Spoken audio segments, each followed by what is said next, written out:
ಶಿಕ್ಷಣ ಮತ್ತು ದಾಸೋಹದ ಮೂಲಕ ಪ್ರಸಿದ್ಧರಾದ ನಿಟ್ಟೆ ಪರಿಗಣಿತ ವಿಶ್ವವಿದ್ಯಾಲಯದ ಕುಲಪತಿ ಎನ್ ವಿನಯ್ ಹೆಗಡೆ ಅವರ ಅಂತ್ಯಕ್ರಿಯೆಯು ಅವರ ಇಚ್ಛೆಯಂತೆ ನಿಟ್ಟೆಯ ಸನ್ಮತಿ ಗಾರ್ಡನ್ನಲ್ಲಿ ಸಕಲ ವಿಧಿವಿಧಾನಗಳೊಂದಿಗೆ ನೆರವೇರಿತು. ಪುತ್ರ ವಿಶಾಲ್ ಅವರು ಅಂತ್ಯ ಸಂಸ್ಕಾರದ ವಿಧಾನಗಳನ್ನು ನೆರವೇರಿಸಿದ್ರು. ಮಂಗಳೂರಿನಿಂದ ಸಂಜೆ ನಿಟ್ಟೆ ವಿದ್ಯಾಸಂಸ್ಥೆಯ ಆವರಣಕ್ಕೆ ವಿನಯ್ ಹೆಗ್ಡೆಯವರ ಪಾರ್ಥಿವ ಶರೀರವನ್ನು ತರಲಾಯಿತು. ಅನಂತರ ಸಾರ್ವಜನಿಕ ದರ್ಶನಕ್ಕೆ ಇರಿಸಲಾಯಿತು. ನಿಟ್ಟೆ ಗ್ರಾಮಸ್ಥರು, ಸಂಸ್ಥೆಯ ಅಧ್ಯಾಪಕ, ಸಿಬ್ಬಂದಿ ವರ್ಗ, ವಿದ್ಯಾರ್ಥಿಗಳು, ಹಿರಿಯ ಅಧ್ಯಾಪಕರು ಸಹಿತ ಸಾವಿರಾರು ಮಂದಿ ಅಂತಿಮ ದರ್ಶನವನ್ನು ಪಡೆದರು. ವಿನಯ್ ಹೆಗಡೆಯವರ ಅಗಲಿಕೆಯಿಂದ ಇಡೀ ನಿಟ್ಟೆ ಗ್ರಾಮವೇ ಶೋಕ ಸಾಗರದಲ್ಲಿ ಮುಳುಗಿತ್ತು. ರಾಜಕೀಯ, ಸಾಮಾಜಿಕ ಮತ್ತು ಧಾರ್ಮಿಕ ಕ್ಷೇತ್ರದ ಮುಖಂಡರು ಹೆಗ್ಡೆಯವರ ಅಂತಿಮ ದರ್ಶನ ಪಡೆದು ಶ್ರದ್ಧಾಂಜಲಿ ಸಲ್ಲಿಸಿದರು. ಸಂಸದರಾದ ಕೋಟಾ ಶ್ರೀನಿವಾಸ್ ಪೂಜಾರಿ, ಬ್ರಿಜೇಶ್ ಚೌಟ, ಶಾಸಕರಾದ ಸುನಿಲ್ ಕುಮಾರ್, ಗುರುರಾಜ್ ಗಂಟಿಹೊಳೆ, ಗುರ್ಮೆ ಸುರೇಶ್ ಶೆಟ್ಟಿ, ಕರಾವಳಿ ಅಭಿವೃದ್ಧಿ ಪ್ರಾಧಿಕಾರದ ಅಧ್ಯಕ್ಷ ಗಫೂರ್, ನಾರಾಯಣಗುರು ನಿಗಮದ ಅಧ್ಯಕ್ಷ ಮಂಜುನಾಥ್ ಪೂಜಾರಿ, ಕೇಮಾರು ಸಾಂದೀಪನಿ ಸಾಧನಾಶ್ರಮದ ಶ್ರೀ ಈಶ ವಿಠಲದಾಸ ಸ್ವಾಮೀಜಿ ಆಗಮಿಸಿ ಅಂತಿಮ ನಮನವನ್ನು ಸಲ್ಲಿಸಿ ಸಂತಾಪವನ್ನು ಸೂಚಿಸಿದರು.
ಸರಿಯಾಗಿ ಅಂತ್ಯಕ್ರಿಯೆಗೆ ದೇಹವನ್ನು ಸನ್ಮತಿ ಗಾರ್ಡನ್ಗೆ ಕೊಂಡೊಯ್ಯಲಾಗುತ್ತದೆ.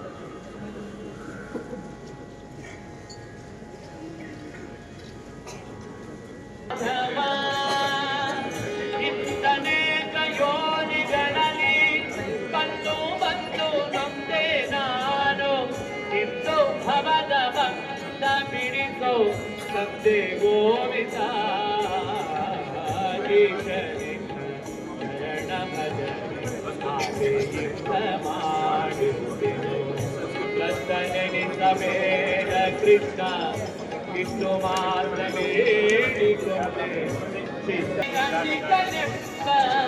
ಒತ್ತಿಗೆ